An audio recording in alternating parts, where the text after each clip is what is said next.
الحمد لله نحمده ونستعينه ونستغفره ونؤمن به ونتوكل عليه ونعوذ بالله من شرور أنفسنا ومن سيئات أعمالنا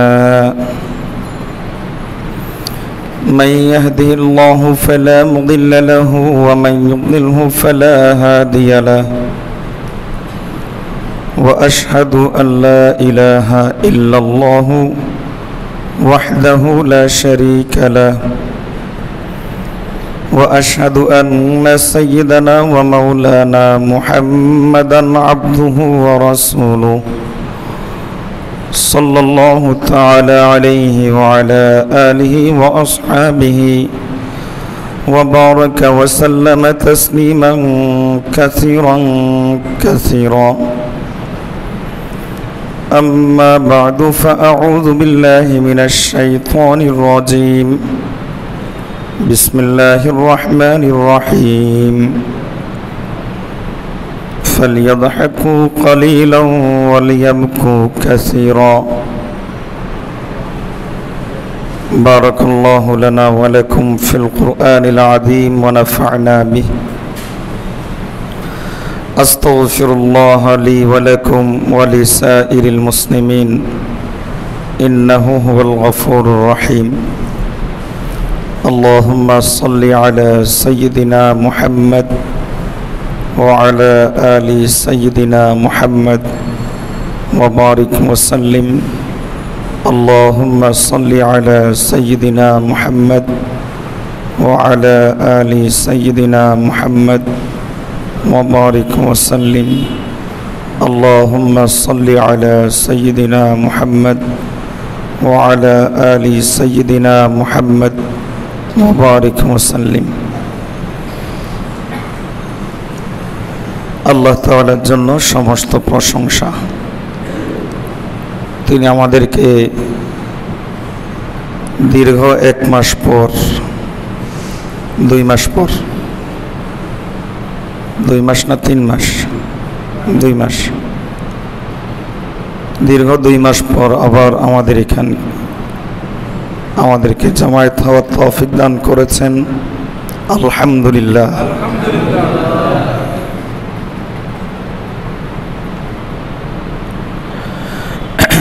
গলার স্বর একটু ভাঙ্গা, জানি না আপনারা আমার কথা বুঝতে পারেন কিনা। মনোযোগ সহকারে শুনবো, আমলের নিয়তে শুনবো। আল্লাহ আমাদেরকে আমলের নিয়তে মনোযোগ সহকারে শোনার তৌফিক দান করুন।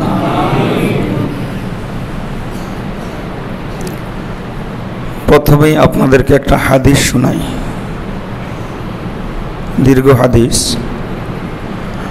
হযরত ওমর রাদিয়াল্লাহু তাআলা আনহু থেকে বর্ণিত। তিনি বলেন, খারাজা নাবিয়্যুন যাতা ইয়াউমিন ফিল মসজিদি। নবী সাল্লাল্লাহু আলাইহি ওয়াসাল্লাম একবার মসজিদে আসলেন। ফাইযান কওমুন ইয়াতাহাদ্দাসুনা ওয়া ইয়াদহাকুন। এসে নবী সাল্লাল্লাহু আলাইহি ওয়াসাল্লাম লক্ষ্য করলেন লোকজন জড়ো হয়ে গল্পগুজব করছে, বিভিন্ন কথাবার্তা বলছে, ওয়া ইয়াদহাকুন এবং হাসাহাসি করছে। ফাওয়াকাফা ওয়া সাল্লামা আলাইহিম। নবী সাল্লাল্লাহু আলাইহি ওয়াসাল্লাম তাদের সামনে দাঁড়ালেন এবং তাদেরকে সালাম দিলেন। সালাম দিয়ে বললেন যে আকসিরু যিকরা হাযিহি মিন লাযযাত আল মাউত। তোমরা এত বিনোদন কেন করছো, এত হাসাহাসি তোমরা কেন করছো? যত বিনোদন আছে, যত মজার বিষয় আছে, যত ভোগবিলাস আছে, সব ভোগবিলাসকে কর্তনকারী সব মজার বিষয়কে কর্তনকারী,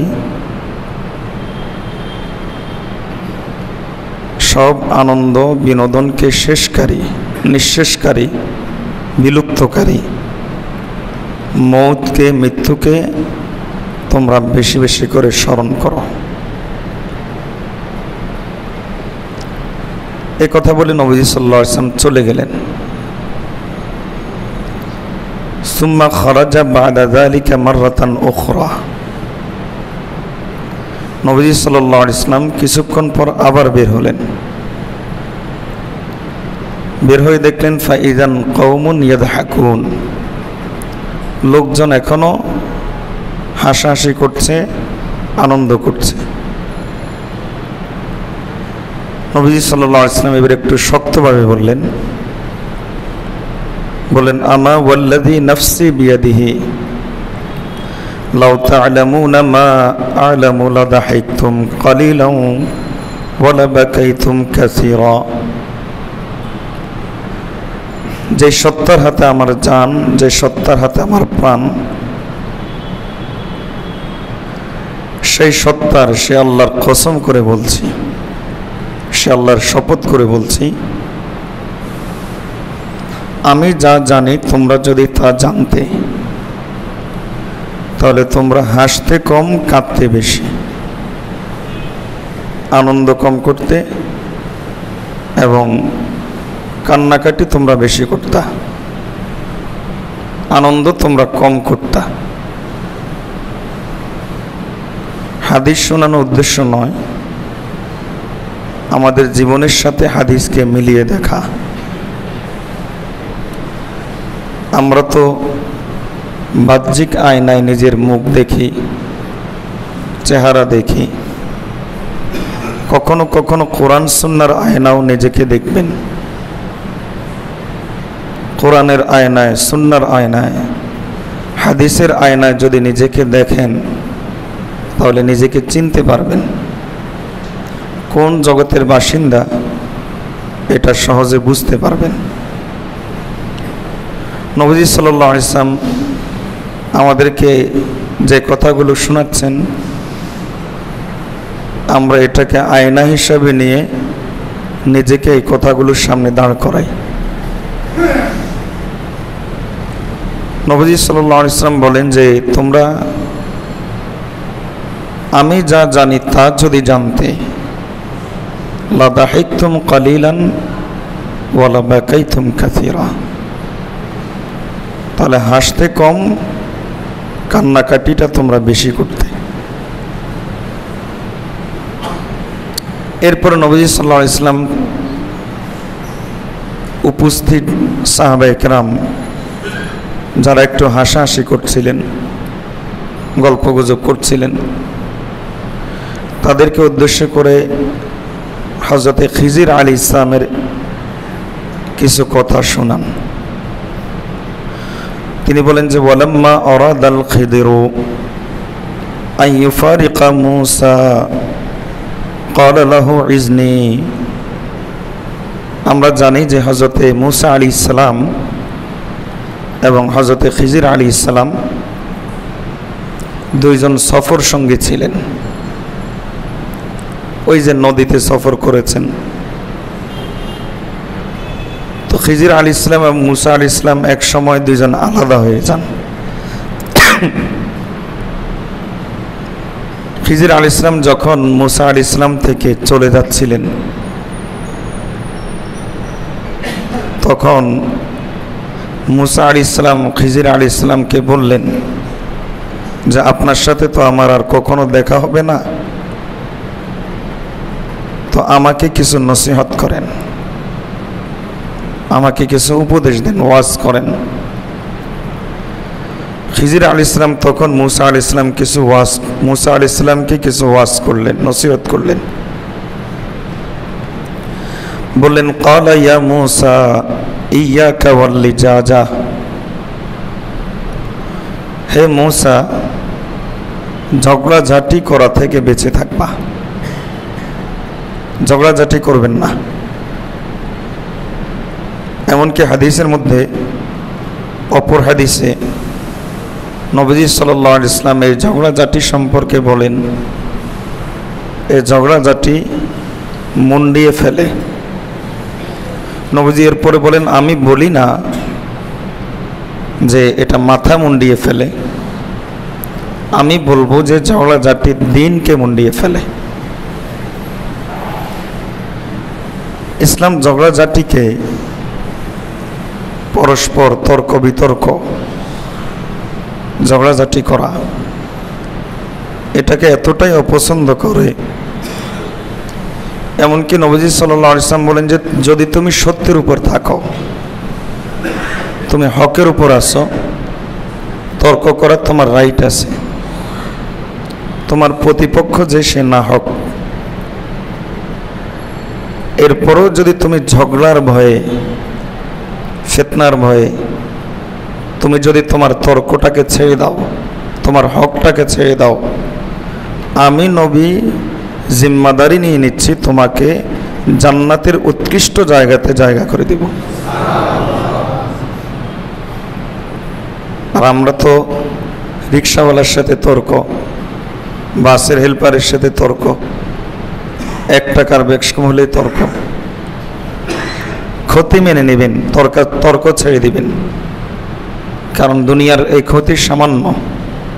আর তর্ক ছেড়ে দিলে, ঝগড়াঝাটি ছেড়ে দিলে আখিরাতের যে পুরস্কার আল্লাহ তাআলা দান করবেন সেটা অসামান্য, এর কোনো তুলনা নাই। নবীজি বলেন, আমি রাবাদুল জান্নাহ, জান্নাতের সবচাইতে উৎকৃষ্ট জায়গাতে আমি তোমাকে জায়গা করে দিব।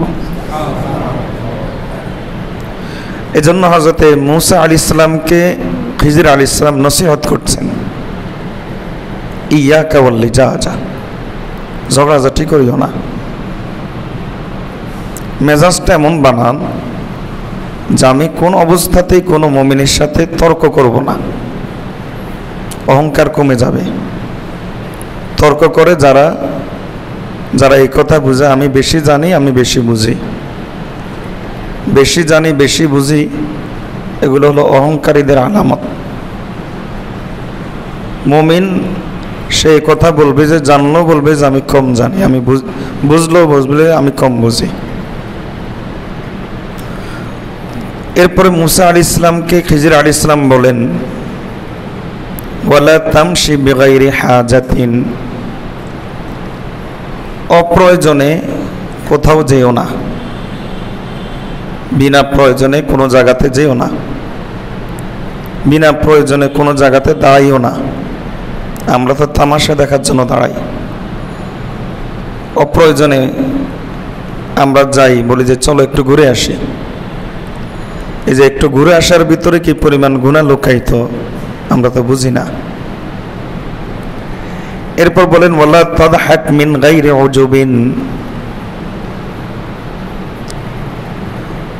বিনা কারণে হাসিও না। শরীয়তে হাসাটাকে নিষেধ করে নাই, তবে নবীজি সাল্লাল্লাহু আলাইহি ওয়াসাল্লামের তরিকা ছিল তিনি মুস্কি হাসতেন। নবীজি সাল্লাল্লাহু আলাইহি ওয়াসাল্লাম কখনো অট্টহাসি দিতেন না, এবং নবীজি বলেন অট্টহাসি হলো শয়তানের বৈশিষ্ট্য, আর মুস্কি হাসিটা হলো মুমিনের বৈশিষ্ট্য। নবীজির হাসি ছিল তাবাসসুম, তাবাসসুম মানে মুস্কি হাসা। তো বিনা প্রয়োজনে হাসিও না। হ্যাঁ, কোনো বিস্ময়কর বস্তু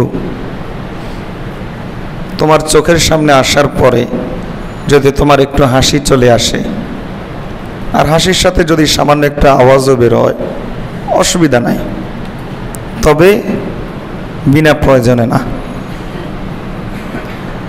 আমরা তো হাসি তামাশা করার জন্যই বিভিন্ন ড্রামা, সিরিয়াল, কৌতুক ইত্যাদি দেখি, কেন? যেন একটু হাসতে পারি। নবী সাল্লাল্লাহু আলাইহি ওয়াসাল্লামকে, হযরত মূসা আলাইহিস সালামকে, হযরত মূসা আলাইহিস সালামকে খিজির আলাইহিস সালাম এরপর উপদেশ দিচ্ছেন, ওয়ালা তুআইরিল খাত্তাইনা বিখাতায়াহুম, কোন অপরাধীকে, কোন গুনাহগারকে তার গুনার কারণে মন্দ বলবা না, বকা দিও না। কোন গুনাহগারকে, কোন অপরাধীকে গুনার কারণে মন্দ বলবো না। ওই যে আমি যে মাঝে মাঝে বলি আমাদের অবস্থা হলো চালুনি বলে সুইকে তোমার পিঠে ছিদ্র কেন, এ হলো আমাদের অবস্থা। অথচ কি উপদেশ দেওয়া হচ্ছে? উপদেশ দেওয়া হচ্ছে যে গুনাহগারকেও তার গুনার কারণে মন্দ বলিও না। কারণ কে জানে তার এমন কোনো আমল হয়তো গোপনে আছে যেটা আল্লাহ এবং সে জানে, অথবা হয়তো সেও জানে না, হয়তো সে আমলের উসিলে আল্লাহ তাকে মাফ করে দিবেন। আমরা তো হাদিস পড়ি শুনি, বনে ইসরাইলের এক লোক কুকুরকে পানি পান করিয়েছে, মোজাতে পানি ভরে পিপাসার্থ কুকুর পিপাসা নিবারণ করেছে। নবীজি সাল্লাল্লাহু আলাইহি ওয়াসাল্লাম বলেন, এই জন্য আমি আল্লাহ তাকে মাফ করে দিয়েছি। নাজাতের গ্যারান্টি তো কেউ দিতে পারবো না, আপনিও পারবেন না, আমিও পারবো না। সুতরাং কোনো অপরাধীকে যদি তার অপরাধের কারণে মন্দ সন্দ বলি, এটা সেটা বলি, আর সে যদি আল্লাহর প্রিয় হয়, সে যদি আল্লাহর কাছে মকবুল হয়, তাহলে হবে কি আল্লাহর কাছে পানা চাই যে যে গুনার কারণে তাকে আমি এটা সেটা বললাম, এর কারণে আল্লাহ তাআলা আমাকে সেই গুনাহ লিপ্ত করিয়ে ছাড়বেন। এজন্য নবী সাল্লাল্লাহু আলাইহি ওয়াসাল্লাম বলেন, ওয়ালা তুআইরিল খাতাইনা বিখাতায়াহুম, কোন মন্দ লোক তার মন্দের কারণে তাকে বকাঝকা দিও না, নসিহত করো তাকে, কিন্তু তাকে গালি দিও না, উপদেশ দাও। মনে রাখবেন, একজন মুসলমান যতই খারাপ হোক তাকে গালি দেওয়ার অধিকার আপনার নাই। হ্যাঁ, উপদেশ দেওয়ার অধিকার আপনার আছে। আপনি তাকে খারাপ বলার অধিকার নাই, হ্যাঁ তার খারাপের ব্যাপারে আপনি উপদেশ দিতে পারেন, এই রাইট আপনার আছে। খিজির আলাইহিস সালাম মুসা আলাইহিস সালামকে এরপর বলেন, ওয়াবকা আলা খাতিআতিক, অন্যের গুনাহ নিয়ে দোষ চর্চা করিও না, বরং নিজের গুনার ব্যাপারে আল্লাহর কাছে কান্নাকাটি করো। এরপরে নবীজি সাল্লাল্লাহু আলাইহি ওয়াসাল্লাম নিজ থেকে বলেন, সামনের কথাগুলো নবীজি নিজ থেকে বলেন, মনে রাখবা কাসরাতুদ দিহকি তুমিতুল কলবা, অধিক বিনোদন, অধিক আনন্দ, অধিক হাসাহাসি মানুষের অন্তরকে মেরে ফেলে। আর একজন মানুষের অন্তর যখন সম্পূর্ণরূপে মারা যায় তখনই সে বেঈমান হয়। বেঈমান মানে কি? তার অন্তর সম্পূর্ণ মৃত। যার অন্তরে যে পরিমাণ গুনার চিন্তা, তার অন্তরে সেই পরিমাণে রোগাক্রান্ত। রোগে আক্রান্ত হয়ে একসময় অন্তর মারা যায়। এজন্য গুনার শেষ পরিণতি কিন্তু কুফরি। নবীজি বলেন যে বেশি হাসিও না, বেশি হাসলে অন্তর মেরে ফেলবে। এরপর নবীজি সাল্লাল্লাহু আলাইহি ওয়াসাল্লাম বলেন যুবকদের উদ্দেশ্যে, ক্বালা মান দাহিকা লিশাবাবিহি বাকা লিহারামিহি, যৌবনকালে যে বেশি আনন্দ বিনোদন করবে। আমরা আনন্দ করি বিভিন্ন নামে, একটু সময় কাটাই, একটু গল্প গুজব করি, চলো একটু অ্যাডভেঞ্চার করি, একটু বিনোদন করি, একটু ঘুরে আসি। নবীজি সাল্লাল্লাহু আলাইহি ওয়াসাল্লাম বলেন যে যে ব্যক্তি যৌবনকালে বেশি বিনোদন করবে তাহলে বুড়া হলে সে কাঁদবেই কাঁদবে। তখন তার সন্তান তার নাফরমান হবে, ছেলে মেয়ে তার নাফরমান হবে, বউর হাতে ক্ষমতা চলে যাবে, নিজে পরিবারের সবচাইতে অসহায় হয়ে যাবে। নানা কারণে তাকে কাঁদতে হবে, চোখ বুজে বুজে তাকে কাঁদতে হবে যদি সে যৌবনকালে বেশি হাসাহাসি করে। এরপর নবীজি বলেন ওয়ামান দাহিকা লিগিনাহু বাকা লিফাকরিহি, পয়সা বেশি হওয়ার কারণে যে বিনোদন বেশি করে, টাকা পয়সা বেশি হওয়ার কারণে বিনোদন বেশি। একজন গরিব মানুষ ছেলে মেয়ে বিয়ে দেওয়ার সময় তো 5 লাখ টাকা খরচ করতে পারবে না, কিন্তু ধনী মিয়া 5 লাখ কেন, অনেক সময় কোটি টাকাও খরচ করে। কত রকম পার্টির আয়োজন করে। নবী সাল্লাল্লাহু আলাইহি ওয়াসাল্লাম বলেন যে ব্যক্তি এভাবে টাকার গরমে বেশি আনন্দ বিনোদন করবে, টাকার গরমে বেশি হাসাহাসি করবে, তাহলে বাকালি ফাকরিহি, একটা সময় আসবে সে অভাবের কারণে কাঁদতে হবে। সে না হলেও যারা তার আওলাদ তারা হলেও অভাবের কারণে কাঁদতে হবে। গুনার পিছনে আপনার পয়সা যদি খরচ হয় তাহলে আপনি এটা লিখিত নেন। দুনিয়াতে হয়তো দেখবেন না, আখিরাতে জানবেন, শুনবেন, বুঝবেন যে আপনার সন্তান সন্ততি অভাব অনটনের কারণে কাঁদবেই কাঁদবে, কোনো সন্দেহ নাই।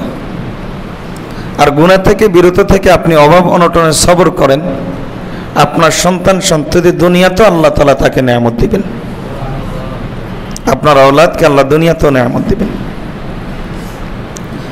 এরপরে নবী সাল্লাল্লাহু আলাইহি ওয়াসাল্লাম বলেন ওয়ামান দাহিকা লি হায়াতিহি বাকা লি মাউতিহি, যে তার জীবনটাকেই কাটিয়েছে আনন্দ বিনোদনের ভিতরে, তাহলে তার মৃত্যুর কারণে, মৃত্যুর সময় ঈমানের অবস্থা দেখে, আমলের অবস্থা দেখে তাকে অবশ্যই কাঁদতে হবে। আমরা এই হাদিসটাকে সামনে রাখি, এরপরে কোরআন মজিদের একটা আয়াতকে আমরা সামনে রাখি। হাদিসটা তো আশা করি সবাই বুঝেছি। কোরআন মজিদে ওই আয়াতে আল্লাহ তাআলা হযরত মূসা আলাইহিস সালাম এবং ইহুদিদের একটা ছোট্ট বিষয় আলোচনা করেছেন। বিষয়টা ছোট কিন্তু আমাদের জীবনের জন্য অনেক বড়। হযরত মূসা আলাইহিস সালাম ইহুদিদেরকে একটা উপদেশ দিয়েছেন, সেই উপদেশটা আল্লাহ কোরআন মজিদের মধ্যে আমাদেরকে শুনিয়েছেন। আমরা এই হাদিসটাকে সামনে রাখব আর মূসা আলাইহিস সালামের এই উপদেশটাকে সামনে রাখব। এরপর আমাদের জীবনের কিছু বিষয় আমি আপনাদেরকে দেখাবো। দেখেন তো কোরআনের আয়নায় এবং এই হাদিসের আয়নায় আমাদের জীবনের গতি কোন দিকে যাচ্ছে। সুতরাং আমাদের জন্য করণীয়টা কি? মূসা আলাইহিস সালাম বনি ইসরাইলকে এই উপদেশটা কেন দিয়েছেন? বনি ইসরাইলের একটা মানসিকতা ছিল, তাদের একটা চিন্তা ছিল এরকম যে আমরা নবীদের আওলাদ। বনি ইসরাইলে প্রায় 4000 বা এর চাইতে বেশি নবী এসেছে, তা আমরা নবীদের আওলাদ। সুতরাং লাং তামাসসানান নার ইল্লা আইয়ামাম মাদুদা, প্রথমত আমরা যেহেতু নবীদের আওলাদ জাহান্নামে যাব না। আল্লাহ আমাদের সাথে বিশেষ আচরণ করবেন, দয়ার আচরণ, আমাদেরকে মাফ করে দিবেন, মুক্তি দিয়ে দিবেন। জান্নাত আল্লাহ আমাদেরকে, জাহান্নাম আল্লাহ আমাদেরকে দিতেই পারেন না।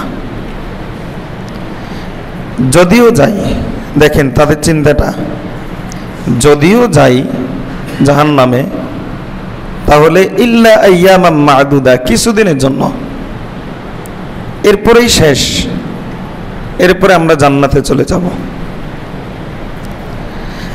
বনি ইসরাইলের এই চিন্তার কারণে হযরত মূসা আলাইহিস সালাম তখন বনি ইসরাইলকে ছোট্ট করে একটা উপদেশ দিলেন।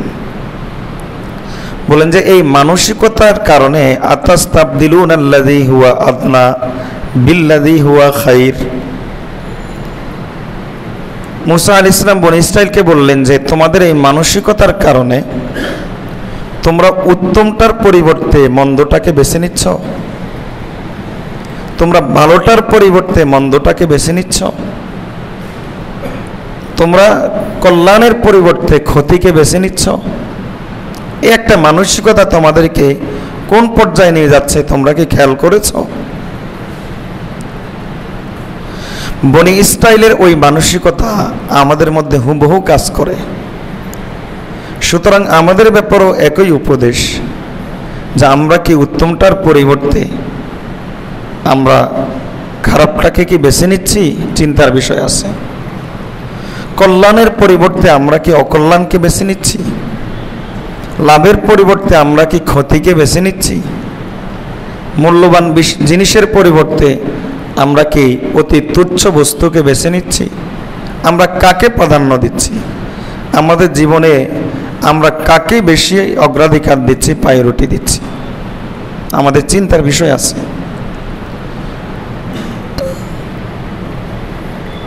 বনি ইসরাইলের এই মানসিকতা আমাদের মধ্যে কিভাবে কাজ করে দেখেন। আমরা মনে করি যে আমরা তো মুমিন, ইমানদার, কাজেই কালিমা যেহেতু পড়েছি আল্লাহ জান্নাত দিবেন। ওই একদিন যেহেতু জান্নাত দিবেন, দুনিয়াতে কিছু আনন্দ বিনোদন করে নেই, অসুবিধা কি? নবী সাল্লাল্লাহু আলাইহি ওয়াসাল্লাম সুপারিশ করবেন, আল্লাহ দয়া করে জান্নাত দিয়ে দিবেন, সমস্যা কি?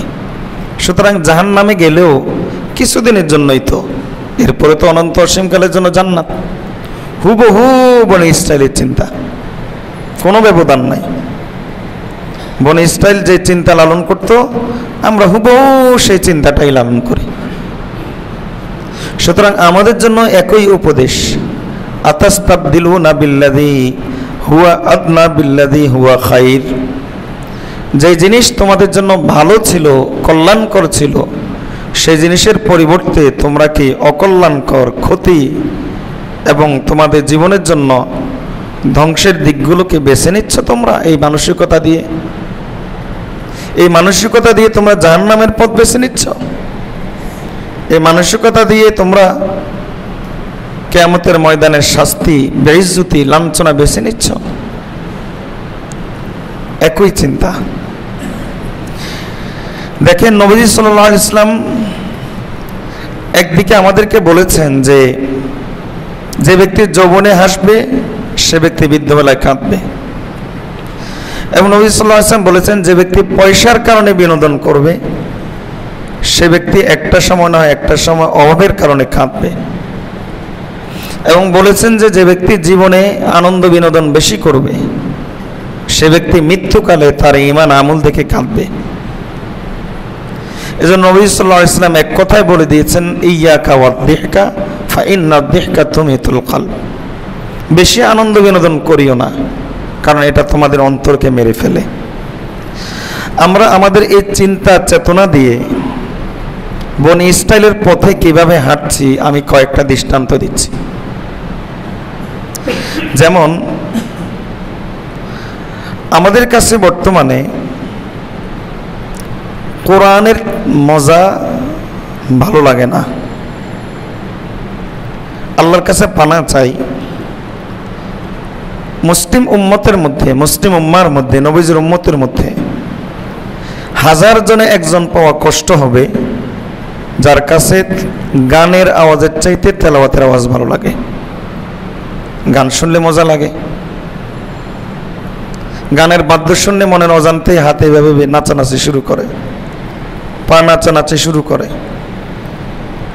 গানের আওয়াজ শুনলেই মনের অজান্তে একটা পুলক অনুভব হয়, একটা ফিরফির অন্তরে অনুভব করি আমরা।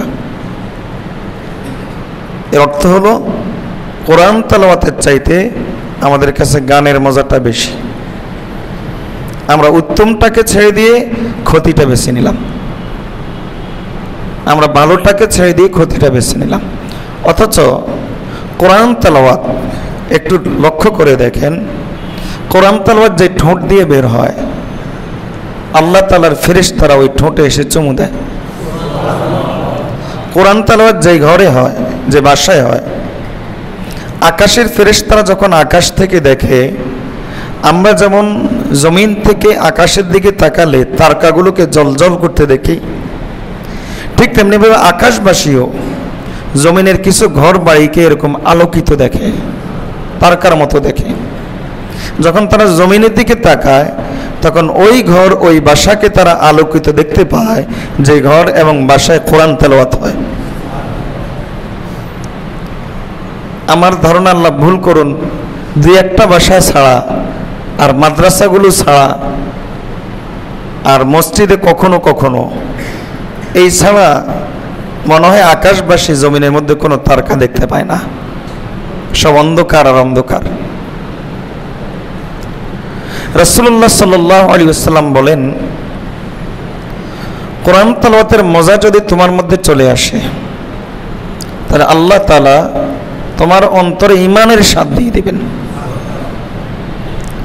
আমরা কোরআন তেলাওয়াতের চাইতে গানের মজাটাকে বেশি ভোগ করি, বেশি উপভোগ করি। আমি বলবো না যে ভোগ করি, কারণ যারা দ্বীনের পথে আছেন, দ্বীনের উপর চলেন, আলহামদুলিল্লাহ তারা গান বাদ্য থেকে বেঁচে থাকেন। আমি যেটা বোঝাতে চাচ্ছি, আমার অন্তর কি এখনো গান দ্বারা পুলকিত হয়? আমার অন্তর কি এখনো গানকে উপভোগ করে? গান কি মজা, গান থেকে কি মজা পায়? যদি পায়, তাহলে এর অর্থ হলো কোরআন তেলাওয়াতের মজা আমার অন্তরে এখনো ঢুকে নাই, উত্তমটা এখন আমার অন্তরে আসে নাই, এখন অধমটার ভিতরে আমি পড়ে আছি। নম্বর 2, দেখেন বনি ইসরাইলের সাথে হুবহু আমাদের মিল। উত্তমটাকে ছেড়ে দিছি, অধমটাকে বেছে নিছি। কোন ভাষায় আছে, কোন ভাষায় আছে আপনি বলেন তো? কোন একটা ভাষা এরকম পাবেন যে ওই ভাষায় গুনার আয়োজনের জন্য তার মাসের যে ইনকামটা হয়, সেই ইনকাম থেকে গুনার আয়োজনের জন্য যে পরিমাণ খরচ হয়, নেক আমলের জন্য এর সমান পরের কথা, এর কাছাকাছি খরচ হয়, এরকম একটা ভাষা দেখান তো। আমি মৌলভী সাহেবের ভাষা দেখান, মুশকিল হয়ে যাবে পাওয়া। কিন্তু অথচ গুনার আয়োজনের জন্য খরচটা বাসাতে বেশি হয়। আপনার মাসে যদি ইনকাম 50,000 টাকা হয়, ধরেন আপনার 20,000 টাকা গেল একান্ত প্রয়োজনীয় পূরণে, 30,000 টাকা গেল একান্ত প্রয়োজন পূরণে। আপনি একটু চিন্তা করলে দেখবেন বাকি যে বাড়তি টাকাটা আমার খরচ হয়েছে নেক আমলের জন্য না। কোনো মাদ্রাসায় দান করেছি, কোনো অভাবগ্রস্তের অভাব দূর করেছি, কোনো মসজিদে দান করেছি, এটার জন্য না। কেন খরচ হয়েছে? স্মার্টফোনটা ভেঙে গেছিল, এখন দামি আর একটা স্মার্টফোন কিনতে হয়েছে, একটা ল্যাপটপ কিনতে হয়েছে, এই জন্য এই মাসে অতিরিক্ত খরচ। একটু কক্সবাজার বেড়াতে গেছি, এই জন্য এই মাসে অতিরিক্ত খরচ হয়ে গেছে। তাহলে এর অর্থ কি? গুনার আয়োজনের জন্যই আমার পয়সাটা বেশি খরচ হয়।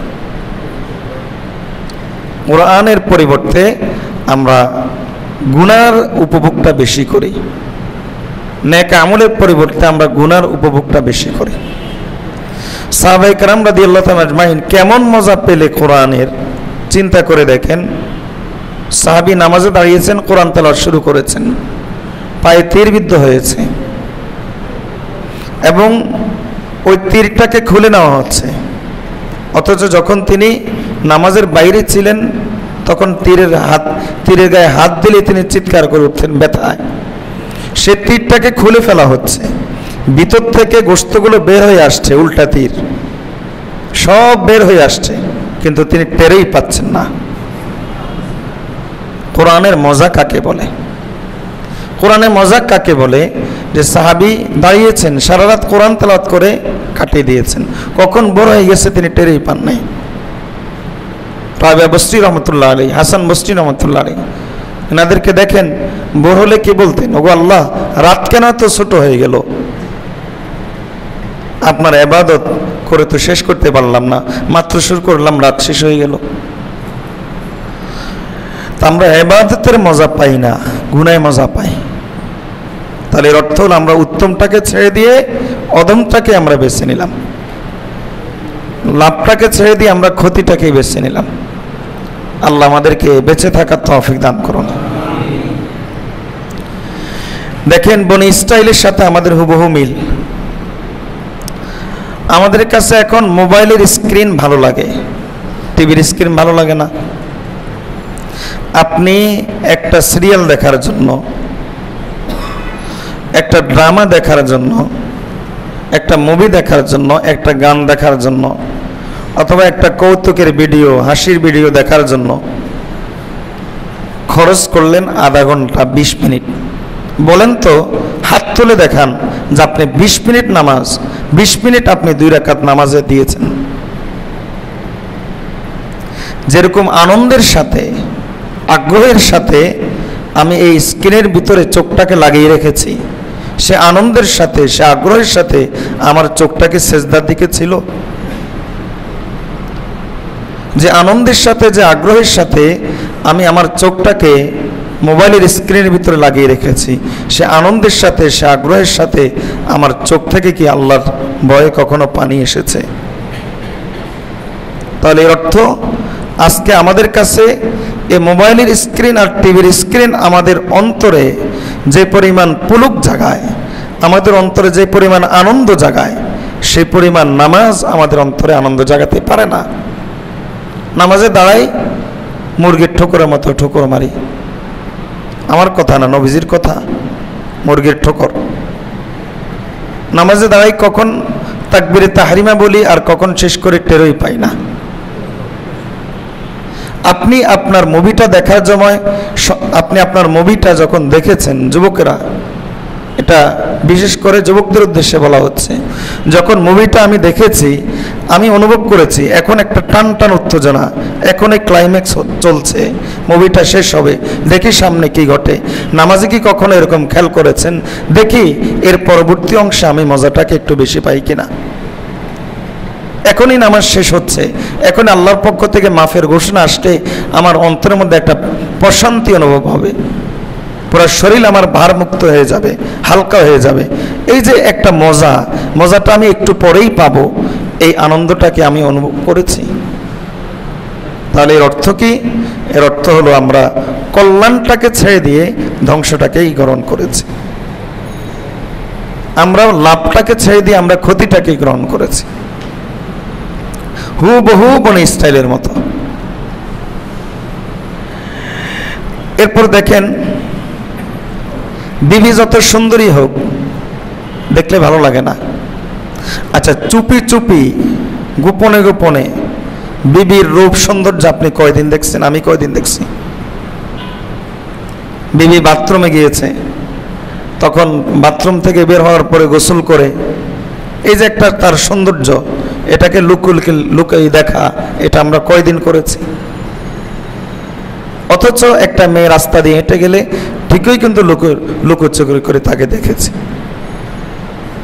কয়দিন বিবির প্রতি আপনি আপনার শাহওয়াতের নজরে, বিশেষ উত্তেজনার নজরে আপনি তাকিয়েছেন এবং তাকানোর পরে আপনার অন্তরে সুরসুরি অনুভব হয়েছে, কিন্তু ঠিকই পর নারীটাকে দেখলে সেটা অনুভব হয়েছে। অথচ এই পরমাণিকে দেখা ছিল ব্যভিচার, কল্পনা ছিল ব্যভিচার, নজর দেওয়া ছিল ব্যভিচার, আর বিবিকে দেখা ছিল সেটা ছিল সব, তার হাত স্পর্শ করা ছিল সব, তার দিকে কামোত্তেজনার নজরে তাকানো ছিল সব, তার সাথে শোয়া ছিল সব, তাকে খাইয়ে দেওয়া ছিল সব, তার সাথে হাসি দেওয়া ছিল সব, তার সাথে বিনোদন করা ছিল সব, সব ছিল সবই সব। আর এখানে সব ছিল গুনাই গুনাহ, অথচ আমরা সে গুনার পথগুলো বেছে নিছি, হালালটাকে আমরা ওইভাবে ওই ভলিউমের সাথে, ওই আগ্রহের সাথে, ওই উত্তেজনার সাথে আমরা সেটাকে গ্রহণ করতে পারি নাই। তাহলে অর্থ কি?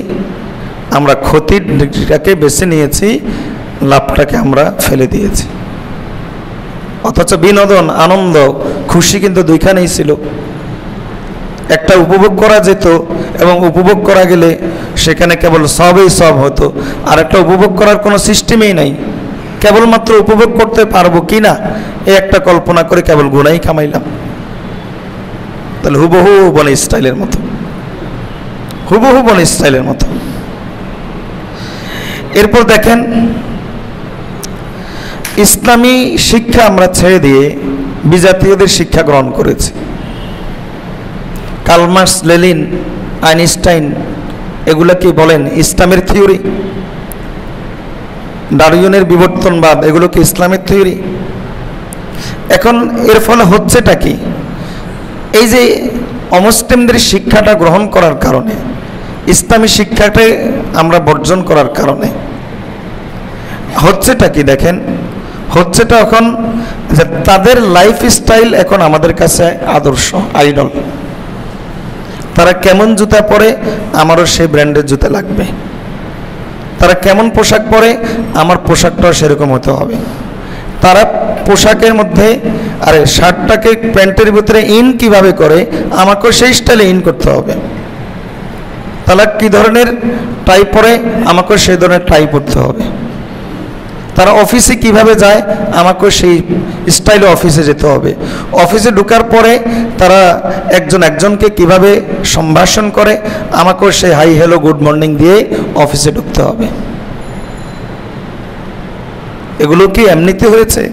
এগুলো শিক্ষার কুপ্রভাব, শিক্ষার কুপ্রভাব। আমরা ইসলামী শিক্ষাকে ছেড়ে দিয়ে ইহুদি খ্রিস্টানদের শিক্ষা গ্রহণ করেছি, যাদের উপর আমরা 32 বার দিন যারা নামাজ পড়ে, 32 রাকাত তো তাদের কমপক্ষে পড়তে হয়, 12 রাকাত সুন্নতে মুআক্কাদা, 3 রাকাত বিতির আর 17 রাকাত ফরজ নামাজ। 32 বার আমরা বলি এদের উপর আল্লাহ লানত, 32 বার আমরা বলি এরা পথভ্রষ্ট, কিন্তু আমরা 32,000 বার তাদের অনুসরণ করি। দুই রকম চেহারা আমাদের, একদিকে লানত দিচ্ছি, আরেকদিকে তাদের অনুসরণ ছাড়তে পারি না, এবং ছাড়ার ভিতরে আমরা মজা পাচ্ছি। তাহলে এর অর্থ কি? সে মুসা আলাইহিস সালামের কথাই বলতে হচ্ছে, আতাস্তাবদিলুনা বিল্লাযী হুয়া আদনা বিল্লাযী হুয়া খাইর। যেটা উত্তম সেটাকে ছেড়ে দিয়ে তোমরা কি এই অধমটাকে, ক্ষতির জিনিসটাকে তোমরা গ্রহণ করে আসো। আল্লাহ আমাদেরকে হেফাজত করুন। এরপর দেখেন, নবীজি সাল্লাল্লাহু আলাইহি সাল্লাম আমার জন্য তিনি যেভাবে চলেছেন আমি সেভাবে চলবো। তিনি যেমন চুল রেখেছেন আমি তেমন চুল রাখবো। তিনি যেমন দাড়ি রেখেছেন আমি তেমন দাড়ি রাখবো। তিনি যেমন হেঁটেছেন আমি তেমন হাঁটবো। তিনি যেমন বসেছেন আমি তেমন বসবো। তিনি যেমন খেয়েছেন আমি তেমন খাবো। তিনি যেমন পড়েছেন আমি তেমন পড়বো। তার ছেলেমেয়েরা যেমন ছিল আমার ছেলেমেয়েকে সেভাবে আমি তরবিয়ত দেব। তিনি তার সমাজের সাথে যেমন চলেছেন, উঠা বসা করেছেন, আমিও ঠিক সেই পদ্ধতিতে সেভাবেই আমরা অনুসরণ করব। এই দিকগুলো, এই বিষয়গুলো আমাদের থেকে চলে গেছে। এখন আমাদের কাছে আছে কি, যে অমুক সিরিয়ালের অমুক মেয়েটা কোন ধরনের পোশাক পরছে, আমাকে সেই পোশাক এনে দিতে হবে। অমুক খেলাতে, অমুক টিমের ভিতরে অমুক খেলোয়াড়, কথিত সেলিব্রিটি, সে কি ধরনের চুলটা রেখেছে, আমাকে সেই স্টাইলের চুলটা রাখতে হবে। মুসলমান যুবকদের মধ্যে এখন মাঝে দাড়ি দেখা যায়। ওই দিন রাতে মাহফিল থেকে আসছিলাম, তখন আমি আনন্দ প্রকাশ করে বলছিলাম যে দাড়ি রাখার সংজ্ঞা বেড়ে গেছে। তখন আমাকে এক ভাই শোনাচ্ছিলেন যে হুজুর আসলে দাড়ি রাখার সংখ্যা বাড়ে নাই, বরং কিছু কিছু ফিল্মের মধ্যে এখন কথিত সেলিব্রিটিরা দাড়ি রাখে, এজন্য ওই স্টাইলে এখন তারা দাঁড়িয়ে রাখে। নাউযুবিল্লাহ, লা হাওলা ওয়ালা কুওয়াতা ইল্লা বিল্লাহ, আল ইয়াযু বিল্লাহ, লক্ষ কোটি বার, হাজার বার। নবীজি সাল্লাল্লাহু আলাইহি ওয়াসাল্লাম উম্মত দাবি করি।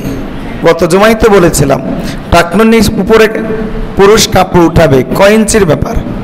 1 ইঞ্চিরই তো ব্যাপার। এখানে তো বলা হয় না যে তুমি ল্যাংটা হয়ে যাও। 1 ইঞ্চি কাপড় আমরা উঠাইতে পারি না। কেন? ইহুদি খ্রিস্টানদের শিক্ষা, তাদেরকে এমনভাবে অনুসরণ করছি, তাদেরকে এমনভাবে আমরা আইডল মেনে নিয়েছি। এখন নবীজির 1 ইঞ্চি কাপড় উঠাও, এতটুকু কথা মানতে পারি না। তাহলে সেই মুসা আলাইহিস সালামের মতো আমাদেরকে এই নসিহতই করতে হয়, আতাস্তাবদিলুনা আল্লাযী হুয়া আদনা বিল্লাযী হুয়া খাইর। তোমরা যেটা উত্তম সেটাকে ছেড়ে দিয়ে তোমরা ক্ষতির দিকটাকে কি বেছে নিয়েছো? আল্লাহ আমাদেরকে হেফাজত করুন। দুনিয়ার ফিকিরের চাইতে, আখিরাতের ফিকিরের চাইতে এখন আমাদের কাছে দুনিয়ার ফিকির বেশি। মানে আখিরাত ফিকির বর্জন করেছি, ওটার জায়গাতে দুনিয়ার ফিকির গ্রহণ করেছি। বাড়ি বানাইতে হবে আখিরাতে, দিনের কয়দিন এই চিন্তাটা করেন, স্বামী বলেন স্ত্রী বলেন, কিন্তু একটা ফ্ল্যাট করতে হবে, এই চিন্তা নিয়ে, এই চেতনা নিয়ে স্বামী স্ত্রীর সাথে কতদিন কত ঘন্টা ডিসকাস হয়েছে, কত প্ল্যান হয়েছে, কত প্রোগ্রাম হয়েছে। আমার বাড়িটাকে এমন সুন্দর করতে হবে, এভাবে সাজাইতে হবে, দরজা এভাবে লাগাইতে হবে, জানলা এভাবে দিতে হবে, এমন করে ফ্ল্যাট করতে হবে। এটা হলো যারা আছে, যাদের আছে। যাদের নাই, 500 টাকা করে জমা করতে হবে, 1000 টাকা করে ডিপোজিট রাখতে হবে, একটা ফ্ল্যাট কিনতে হবে, 5000 টাকা দিয়ে এরপরে কিস্তি দিতে হবে, 1 লাখ টাকা দিয়ে ডাউন পেমেন্ট দিতে হবে। এই যে এই চিন্তাগুলো শুধুমাত্র দুনিয়াতে বানানো, দুনিয়া বানানো, দুনিয়া বানানো। স্বামী স্ত্রী পুরা পরিবার এটা নিয়ে কত শতদিন, কত হাজার দিন ডিসকাস করেছি, কত বিনিদ্র রজনী কাটিয়েছি, কত ঘন্টার পর ঘন্টা এই চিন্তা করে করে বসে থেকেছি। কত প্ল্যান প্রোগ্রাম করেছি, কি পরিমাণ স্ট্রাগল, কি পরিমাণ দৌড়াদৌড়ি, কি পরিমাণ মেহনত শুধু আমাদের এজন্য। তাহলে এর অর্থ কি?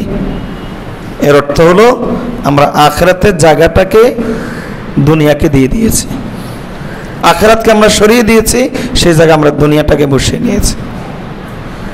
আমি বলি না যে আপনার দুনিয়া কামানো নিষেধ, আমি এটা বলি যে আপনাকে সেই কনসেপ্টটাই গ্রহণ করতে হবে দুনিয়ার ব্যাপারে, যেই কনসেপ্টটা নবী সাল্লাল্লাহু আলাইহি ওয়াসাল্লাম বলেছেন, দিয়েছেন আমাদেরকে। অন্যথায় ধ্বংস কিন্তু অনিবার্য, অন্যথায় হাদিসের সে অংশই আমাদের জন্য প্রযোজ্য হবে, মান দাহিকা লি হায়াতিহি বাকা লি মাউতিহি, যে তার জীবনটাকে বিনোদনের জন্য খাওয়া দাওয়া ফুর্তি করার জীবন হিসাবে বানিয়ে নিয়েছে, মৃত্যুকালে তাকে তার বেঈমানির জন্য, তার বদআমলির জন্য কাঁদতে হবে। দুনিয়ার ব্যাপার আমাদের সেই কনসেপ্টটাই গ্রহণ করতে হবে যেটা নবী সাল্লাল্লাহু আলাইহি ওয়াসাল্লাম দিয়েছেন। এই কনসেপ্টটা গ্রহণ করে যদি দুনিয়া চলে আসে অসুবিধা নাই, গ্রহণ করেন, কামান, কিন্তু আপনাকে এই চিন্তাই আপনাকে লালন করতে হবে এবং এই মানসিকতার ভিত্তিতে আপনার আমার জীবন পরিচালনা করতে হবে। সেটা কি? কুন ফিদ দুনিয়া কাআন্নাকা গরীব আও আবিরুস সাবিল, দুনিয়াতে একজন মুসাফিরের মতো থাকো অথবা একজন পথিকের মতো তুমি দুনিয়াতে দিন যাপন করো। সেই কনসেপ্টটা কি? দুনিয়ার জন্য তুমি সেই পরিমাণ কামাও, সেই পরিমাণ মেহনত করো যে পরিমাণে তুমি দুনিয়াতে থাকবে, আর আখিরাতের জন্য তুমি সেই পরিমাণ কামাও, সেই পরিমাণ মেহনত করো যে পরিমাণ তুমি আখিরাতে থাকবে। এই চিন্তাটা গ্রহণ করে, এই চিন্তাটা লালন করে, এই চিন্তার আলোকে আপনি আপনার জীবনকে যদি পরিচালনা করেন, আপনার চাকরি বাকরি, কথাবার্তা, প্ল্যান প্রোগ্রাম, স্বামী স্ত্রী পরস্পর ডিসকাস, সব কিছু যদি এই চিন্তার আলোকে হয়, এই চিন্তার আলোকে সব কিছু আপনি পরিচালনা করার পর যদি আপনার 5-10টা ঢাকা শহর বাড়ি হয়ে যায়, ওই দুনিয়া কোনো অসুবিধা নাই, ওই দুনিয়া কোনো সমস্যা না। এই চিন্তা লালন করার পরে এবং এর ভিত্তিতে জীবন পরিচালনা করার পরে আপনি যদি কোটিপতি হয়ে যান, কয়েকশো কোটি টাকার মালিক হয়ে যান, বিশ্বের সবচাইতে বড় ধনী হয়ে যান, কোনো অসুবিধা নাই, এ দুনিয়া ক্ষতিকর নয়। কিন্তু আপনার 24 ঘন্টার চিন্তা, আপনার চেতনা, আপনার মনের ভিতরে, আপনার মস্তিষ্কের ভিতরে, আপনার কথাবার্তার ভিতরে, আপনার প্ল্যান প্রোগ্রামের ভিতরে সব কিছুতে যদি দুনিয়ার ছাপ থাকে আর আপনি দুনিয়া পেলেন না, একবারেই ফকির থেকে গেলেন, তাহলে এই দুনিয়া আপনার জন্য ক্ষতিকর। আল্লাহ আমাদেরকে বোঝার তৌফিক দান করো। তাহলে আমরা লাভটাকে গ্রহণ না করে ক্ষতিরটাকে আমরা গ্রহণ করে আসি, ওই যে বনি ইসরাইলের মতো। আমরা মানুষের সাথে মানুষের সম্পর্ক তৈরির জন্য কত রকম কৌশল আছে, বই পাওয়া যায় ডেল কার্নেগির, আরো কতজনের, জনপ্রিয় হবেন কিভাবে, আরো এ জাতীয় কত বই পাওয়া যায়, সেগুলো পড়ি, কৌশল অবলম্বন করি, মুচকি হাসি রপ্ত করি, ঘাড় কাত করা অনুশীলন করি, কথার স্টাইল আমরা পরিবর্তন করি, চলার স্টাইল পরিবর্তন করি, আমাদের লাইফ স্টাইলটাই পরিবর্তন করি। কিন্তু আখিরাতে কিন্তু এই সব কিছুকে যে আল্লাহ সৃষ্টি করেছেন, সে আল্লাহকে পাওয়ার জন্য আমরা আমাদের কথাবার্তার স্টাইল কয়দিন পরিবর্তন করেছি? সে আল্লাহকে পাওয়ার জন্য আমরা আমাদের চলাফেরার স্টাইল কয়দিন পরিবর্তন করেছি? সমাজের মধ্যে নিজেকে ভদ্র মানুষ হিসাবে দেখানোর জন্য, জেন্টলম্যান হিসাবে দেখানোর জন্য, মডার্ন হিসাবে দেখানোর জন্য আমরা আমাদের লাইফ স্টাইল কত থেকে কতভাবে আমরা চেঞ্জ করেছি। পাশে লোকে কিছু বলে, এই চিন্তা নিয়ে আমরা আমাদের জীবনের কত কিছুকে আমরা পরিবর্তন করেছি, কত কিছুকে আমরা বর্জন করেছি, আর কত কিছুকে আমরা অর্জন করেছি। মানুষ কি বলবে, লোক সমাজে আমি কেমনে চলবো, শরম পাবো, আমি কিভাবে আমার জীবনটাকে সুন্দর করতে পারি, অন্যের সামনে আমি আমার জীবনটাকে কিভাবে আমি আকর্ষণীয় করে তুলতে পারি, আমি আমাকে কিভাবে অন্যের সামনে আকর্ষণীয় করে তুলতে পারি, এই চিন্তা নিয়ে আমরা আমাদের কত কিছু পরিবর্তন করেছি। কিন্তু আমরা আল্লাহকে পাবো কিভাবে, এই চিন্তা নিয়ে আমরা কি পরিবর্তন করলাম বলেন তো? বলতে পারেন, হ্যাঁ হুজুর পরিবর্তন তো করছি। কি পরিবর্তন করছি হুজুর? দেখেন না, নামাজ পড়ি, নামাজ পড়ি তো, পরিবর্তন তো করছি।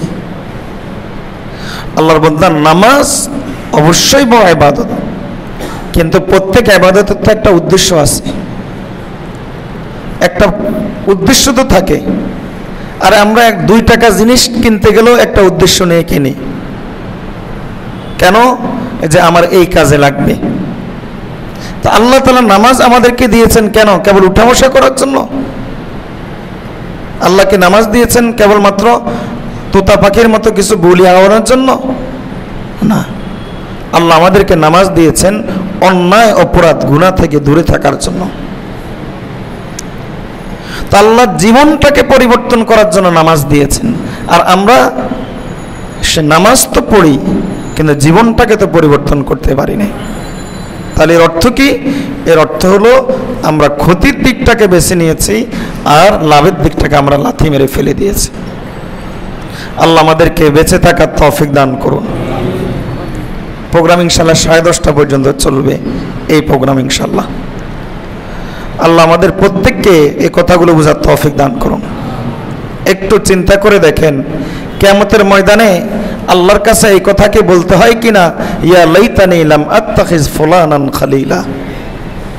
ওগো আল্লাহ, যদি আমি আপনাকে পাওয়ার জন্য, যেভাবে আমি বিভিন্ন জিনিস পাওয়ার জন্য, বিভিন্ন জিনিস অর্জন করার জন্য, গেইনার হওয়ার জন্য, অন্যের সামনে নিজেকে বড় করে তোলার জন্য, নিজেকে দেখানোর জন্য, নিজেকে ফুটানোর জন্য যেভাবে আমি আমার জীবনের কত কিছু পরিবর্তন করেছি, সেভাবে যদি আমি আপনাকে পাওয়ার জন্য আমার জীবনের সব কিছু পরিবর্তন করতাম, তাহলে কতই না ভালো হতো। কিয়ামতের ময়দানে এই আফসোস আপনাকে করতে হয় কিনা, এখনই আমার আর আপনার ভাবনার বিষয় আছে। আল্লাহ আমাদেরকে তৌফিক দান করুন। সুতরাং আমাদের ইহুদিদের দেখানো, ইহুদিদের যে চিন্তা চেতনা, সেই চিন্তা চেতনাকে আমাদের বর্জন করতে হবে। ইহুদিরা যে চিন্তাটা লালন করেছিল যে লাং তামাসসানান নার ইল্লা আইয়ামাম মা'দুদা, কিছুদিনই তো জাহান্নামে যাব, এরপর জান্নাতে, এই চিন্তার কারণে যত ক্ষতিকর বিষয় আছে সব গ্রহণ করেছে সাময়িক কিছু উপভোগের জন্য, সাময়িক কিছু আনন্দ বিনোদের জন্য, সাময়িক কিছু স্বার্থ উদ্ধারের জন্য সব ক্ষতিকর বিষয়গুলো গ্রহণ করেছে। আর অনন্ত অসীমকালের আনন্দ তারা ছেড়ে দিয়েছে, অনন্ত অসীমকালের সুখ শান্তি সেটাকে তারা লাথি মেরেছে। আমাদের অবস্থাটাও এই চিন্তার কারণে যে আমরাও তো মুসলমান, একদিন জান্নাতে তো যাবই, কাজেই কিছু বিনোদন না করলে কেমন হয়, আল্লাহ তো মাফ করে দিবেন, তিনি তো গাফফার গফুর। এই চিন্তাটা অবশ্যই ভালো, কিন্তু এটার ভুল ব্যবহারের কারণে আমাদের অবস্থাটাও ঠিক বনি স্টাইলের মতো হয়ে যাচ্ছে, একেবারে হুবহু বনি স্টাইলের মতো। এমনটা যদি হয়, এমনটা যদি চলতে থাকে, তাহলে আপনি আমি বলেন তো কি গ্যারান্টি দিতে পারবো যে ঈমান নিয়ে মারা যেতে পারবো? একজন হাত তুলে গ্যারান্টি দেন তো যে আপনি ঈমান নিয়ে মারা যেতে পারবেন, এটা আমি গ্যারান্টি দিলাম। আমি আপনাদের এই কিছু মানুষের সামনে না, গোটা দুনিয়ার সমস্ত মানুষকে যদি একসাথ করে এই চ্যালেঞ্জ করি যে বলেন, একজন হাত তুলে দেখান যে আমি ঈমান নিয়ে মারা যেতে পারবো, এই গ্যারান্টি দিলাম, আমার জীবনের ব্যাপারে এই গ্যারান্টি দিলাম। বলেন তো পৃথিবীর কোনো মুসলমান যে কোনো ভাষার হোক না কেন পারবে এই গ্যারান্টি দিতে? ঈমান নিয়ে মারা গেলে জান্নাতে যাবেন, ঠিক আছে কথা, কিন্তু ঈমান নিয়ে যে মারা যাবেন এর গ্যারান্টি কোথায়? 24 ঘন্টা করে ইহুদি খ্রিস্টান অনুসরণ, 32,000 বার করে ইহুদি খ্রিস্টান অনুসরণ, আর দুই একটা বলি আওড়ি আমি ঈমান নিয়ে মারা যাবো, এই গ্যারান্টিটা কিভাবে পেলে গেলেন? কে দিল আপনাকে এই গ্যারান্টি? কে দিল আপনাকে এই নিশ্চয়তা? ঈমান নিয়ে মারা গেলে অবশ্যই আল্লাহ তাআলা জান্নাত দিবেন, এতে কোনো সন্দেহ নাই। নবীজি সাল্লাল্লাহু আলাইহি ওয়াসাল্লাম বলেছেন, মান ক্বালা লা ইলাহা ইল্লাল্লাহ দাখালাল জান্নাহ, মান কানা আখিরু কালামিহি লা ইলাহা ইল্লাল্লাহ দাখালাল জান্নাহ। এই সব হাদিস ঠিক আছে। রাসূলুল্লাহ সাল্লাল্লাহু আলাইহি ওয়াসাল্লাম বলেছেন, যার শেষ কথা হবে লা ইলাহা ইল্লাল্লাহ সে জান্নাতে যাবে, সব ঠিক আছে, একটা ভুল নয়। এবং অবশ্যই নবী সাল্লাল্লাহু আলাইহি ওয়াসাল্লাম সত্য বলেছেন, আমাদের ঈমানই এটা। আবু হুরায়রা রাদিয়াল্লাহু তাআলাকে নবী সাল্লাল্লাহু আলাইহি ওয়াসাল্লাম বলেছেন যে আবু হুরায়রা, মানুষকে বলে দাও যে ব্যক্তি লা ইলাহা ইল্লাল্লাহ বলবে সে জান্নাতে যাবে। আবু হুরায়রা রাদিয়াল্লাহু তাআলা আনহু বলতে বলতে মদিনার অলিতে গলিতে তিনি ঘোষণা দিয়ে বেড়াচ্ছিলেন। ওমর রাদিয়াল্লাহু তাআলা শুনে দিলেন ধাক্কা, আবু হুরায়রা রাদিয়াল্লাহু তাআলা পড়ে গেলেন। ওমর রাদিয়াল্লাহু তাআলা নবীজি সাল্লাল্লাহু আলাইহি ওয়াসাল্লামের কাছে দৌড়ে আসলেন, পিছনে পিছনে আবু হুরায়রা আসলেন। দুইজনের উদ্দেশ্য দুইটা। আবু হুরায়রা রাদিয়াল্লাহু তাআলা বিচার দিবেন ওমর রাদিয়াল্লাহু তাআলার নামে, ওমর রাদিয়াল্লাহু তাআলা বিচার দিবেন আবু হুরায়রার নামে। ওমর রাদিয়াল্লাহু তাআলা বিচার, ইয়া রাসূলুল্লাহ আপনার নামে আবু হুরায়রা এই কথাগুলো কেন বলে? আর আবু হুরায়রা রাদিয়াল্লাহু তাআলা বিচার, ইয়া রাসূলুল্লাহ আপনার কথা বলার পরে ওমর আমাকে কেন ধাক্কা মারলো? নবীজি সাল্লাল্লাহু আলাইহি ওয়াসাল্লাম বিস্তারিত শুনে বললেন যে আবু হুরায়রা যা বলেছে তা সত্য বলেছে, যাও ওমর তুমি ঘোষণা দিয়ে দাও, যে ব্যক্তি লা ইলাহা ইল্লাল্লাহ বলবে সে জান্নাতে যাবেই যাবে। সুবহানাল্লাহ ভুল নয়, কিন্তু 1 কোটি বার ভাবার বিষয় আছে। একটা গ্যারান্টি দেন তো যে আপনি লা ইলাহা ইল্লাল্লাহ বলে মারা যাবেন। সুবহানাল্লাহ ভুল নয়, কিন্তু 1 কোটি বার চিন্তার বিষয় আছে যে আপনি একটু বলেন তো যে আপনি কালিমা নিয়ে মারা যাবেন। কিভাবে আমরা এভাবে নিঃসংকোচে নির্ভয়ে কোনো প্রকার টেনশন ছাড়া বসে আছি? কিভাবে আমরা ইহুদি খ্রিস্টানদের অনুসরণ করে আশা করতে পারি যে আমি কালিমা নিয়ে মারা যাব? আমি আপনাদেরকে নিরাশ করছি না, কিন্তু আপনাদেরকে বাস্তবতা উপলব্ধি করাচ্ছি। বাস্তবতা উপলব্ধি করতে হবে। ট্রেন দুইটার গতি দুই দিকে, একটা হলো ঢাকা যাবে আর আরেকটা হলো যাবে চট্টগ্রাম। আপনি চট্টগ্রামের ট্রেনে বসে থাকলেন আর মনে মনে চিন্তা করলেন ঢাকায় যাব। কেন? ওই যে ঢাকার ট্রেনটা তো দেখা যায়। এরপরে কিছুক্ষণ পরে যখন দেখা গেল না, তখন আপনি চিন্তা করলেন ঢাকার তো একটা ট্রেন আছে, কোনখানে? ওই যে স্টেশনে। এরপর আরও চলে গেল ট্রেন চিটাংয়ের দিকে। আপনি চিন্তা করলেন হ্যাঁ ঢাকার তো একটা ট্রেনের নাম শোনা গেছে অমুক এক্সপ্রেস, কাজেই আমি ঢাকা যাব। আপনি তো কিন্তু যাচ্ছেন চিটাংয়ের দিকে। চিটাংয়ের ওই জায়গাতে বসে আপনি চিন্তা করতেছেন হ্যাঁ এরকম একটা ট্রেন তো বাংলাদেশ সরকার ছেড়েছে, কাজে আমি ঢাকায় যাব। আমাদের অবস্থা তো এরকম, জাহান্নামের ট্রেনের দিকে আমরা বসে আছি, ওদিকে আমাদের গতি। কিন্তু জান্নাত তো একটা কথা আছে, কাজেই যাবো তো একদিন জান্নাত। নবী সাল্লাল্লাহু আলাইহি ওয়াসাল্লাম তো বলেছেন মুমিনের জন্য জান্নাত, কাজেই জান্নাত তো আমিও যাব। আল্লাহ তো বলেছেন যে ব্যক্তি লা ইলাহা ইল্লাল্লাহ বলবে, ঈমান থাকবে, সে জান্নাতে যাবে। আল্লাহ তো বলেছেন আল্লাহ সব মুমিনকে মাফ করে দেবেন, কাজে আমিই যাব। কিন্তু আমার গতি, ট্রেনের গতিতে কিন্তু জাহান্নামের দিকে। শুধু শুনেছি এই চিন্তা করে করে আমি জান্নাতে যাব, এই একটা কল্পনা বিলাস নিয়ে বসে আছি। আল্লাহর বান্দা, কেবল কল্পনার উপরে দিন নয়, এই কেবল কল্পনার উপরে ইসলাম নয়, কেবল কল্পনার উপরে দিন নয়। দিন হলো বিশ্বাসের নাম। বিশ্বাস কাকে বলে? বাস্তব জীবনের সাথে যদি তার মিল থাকে। বাস্তব জীবনের সাথে যদি তার মিল না থাকে সেটাকে বিশ্বাস বলা হয় না, সেটাকে ধোঁকাবাজি বলা হয়। আল্লাহ আমাদেরকে কথাগুলো বুঝার তৌফিক দান করুন, কথাগুলো আমাদেরকে অন্তর থেকে অনুধাবন করার তৌফিক দান করুন। এজন্য আমাদের প্রাথমিক কাজ, আমরা তো বুঝে গেছি আসলে আমাদের গতিটা কোন দিকে। আমরা বুঝে গেছি যে আমরা বনি ইসরাইলের মতোই হয়ে আছি। মনে রাখবেন আল্লাহ বনি ইসরাইলের সাথে কোনো ওয়াদা করেন নাই, হ্যাঁ করেছেন কিছু শর্ত সাপেক্ষে। সেই শর্তগুলো পাওয়া গেলে বনি ইসরাইল কামিয়াব থাকতো। মুসলিম উম্মাহ আমরা এই নামে আরেকটা জাতি তৈরি করার দরকার হইতো না। উম্মতে মুসলিমা নামক আরেকটা জাতি সৃষ্টি করার দরকার হতো না।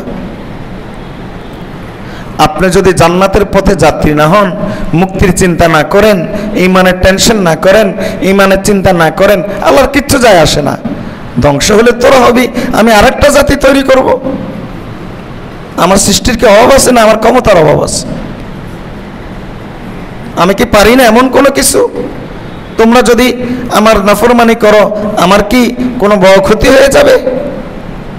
আমার কি এরকম হবে যে লবণের বস্তা পানিতে পড়ে গেছে, আমার সব শেষ হয়ে যাচ্ছে? না না না না, তোমার গোটা দুনিয়ার সবাই যদি বেঈমান হয়ে যাও, আমার কিচ্ছু যায় আসে না। ব্যাপারটা তোমাদের, চিন্তাটা তোমাদের। তোমরা কোন পথ গ্রহণ করবা তোমাদের কাছে অপশন আছে। আমি 2 ট্রেনেই তোমাদেরকে দুনিয়াতে দিয়ে রেখেছি। কোন ট্রেনে তুমি উঠবা, কোন ট্রেনে তুমি যাত্রী হবা, ইখতিয়ার তোমার কাছে। যদি তুমি জাহান্নামের ট্রেনে যাত্রী হও, তাহলে আমার আল্লাহর কথাও শুনো, ফাসানিয়াসসিরহু লিল উসরা, তোমার এই জাহান্নামে যাওয়ার জন্য আমি সব পথ সুগম করে দিব, সব পথ আমি তৈরি করে দিব। এখন তো তুমি ইউটিউবে খারাপ জিনিস দেখেছো, আমি তোমাকে সন্ধান তোমাকে দেখিয়ে দিব যে কেমনে কেমনে এর চাইতে খারাপ হওয়া যায়। আমার কথা না, আল্লাহর কথা। ফাসানিয়াসসিরহু লিল উসরা, জাহান্নামের পথটাকে আমি তোমার জন্য সহজ করে দেব। আর যদি তুমি বলো যে আমি জান্নাতে যেতে চাই, আমি আমার এই জাহিলিয়াতকে ভেঙে ফেলতে চাই, আমি আমার এই মূর্খতা থেকে উঠে আসতে চাই, আমি নাজাতের পথ চাই, আমি জান্নাত চাই, আমি আল্লাহকে সন্তুষ্ট করার জন্য আমার জীবনের স্টাইল পরিবর্তন করতে চাই, আমার কথাবার্তার বলার ধরন পরিবর্তন করতে চাই, আমার চলাফেরার ধরন পরিবর্তন করতে চাই, আমার পোশাকের ধরন পরিবর্তন করতে চাই, আমার সব কিছু আমি পরিবর্তন করতে চাই। আল্লাহ বলেন কোনো অসুবিধা নাই, ফাসানিয়াসসিরহু লিল ইউসরা, বান্দা আসো আসো, আমি ওই রাস্তাটাও তোমার জন্য সহজ করে দিয়েছি। মা গাররাকা বিরাব্বিকাল কারীম, কে তোমাকে এমন রব থেকে ভুলিয়ে রাখলো যে রবের একদিকে ধমকও আছে আর আরেকদিকে তোমার রহমতও আছে? কে তোমাকে ভুলিয়ে রাখলো? কে তোমাকে এই রব থেকে ভুলিয়ে রাখলো? আল্লাহ আমাদেরকে কথাগুলো বুঝার তৌফিক দান করুন। এজন্য আমরা আমাদের এই জীবনের গতিটাকে পাল্টাতে চাই কিনা বলেন, বলেন চাই কিনা? আমি আবারও বলি যে আমি আপনি এই জীবনের এই গতিটা না পাল্টালে আল্লাহর কোনো অসুবিধা নেই। যেই গতিতে চলবেন আল্লাহ সেই গতিতে চালাবেন এবং আল্লাহ সহজ করে দেবেন। সুদ খেতে চান, আল্লাহ সুদ খাওয়াবেন, অসুবিধা নাই। কোন কোন জায়গাতে গেলে সুদ পাবেন এগুলো আল্লাহ আপনার বুদ্ধিতে ঢেলে দিবেন। রাতে শুইলে আপনার চিন্তা আসবে যে 10 টাকায় কিভাবে 20 টাকা সুদ খাওয়া যায়, এই কৌশলগুলো আল্লাহ আপনার বুদ্ধিতে দিয়ে দেবেন, অসুবিধা নাই। জান্নাত পেতে চান, কোনো অসুবিধা নাই, আল্লাহ সেই চিন্তাটাও আপনার অন্তরে ঢেলে দিবেন। কেমনে কেমনে সহজে জান্নাতে যাওয়া যায়, কোন কোন কৌশল অবলম্বন করে জান্নাতে যাওয়া যায়, আল্লাহ এই চিন্তা আপনার অন্তরে ঢেলে দিবেন। কোনটা চান আপনি? তবে মনে রাখবেন রব কিন্তু আমাদের আছে এবং সেই রবের কাছে কিন্তু আমাদের দায়িত্ব হবে, আমাদের হিসাব দিতে হবে যে আমি কোন পথটাকে বেছে নিয়েছি।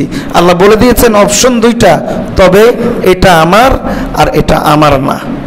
যেহেতু পরীক্ষা, এজন্য আমি 2টা অপশন দিয়ে রেখেছি। আমার পথে তুমি আসো, আমার পথে তুমি আসো।